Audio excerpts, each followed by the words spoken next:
Hey everyone, this is Kevin from VentTabs. I just wanted to show you a quick installation situation here. This happens to be a vent from a Kia Rio. You can imagine it's installed on your dashboard, no need to remove it whatsoever. So you have actually lost the vent tab that is sitting here usually. It directs the louvers, these are the louvers, it directs them up and down and left and right. This is our vent tab design.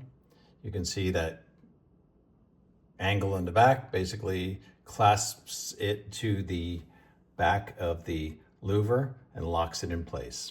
It's really this simple. We line it up and we press it in, you hear it click, and now your vents are fully functional left and right, up and down. Check us out on VentTabs.com and we'll be happy to help you restore the air flow in your vehicle.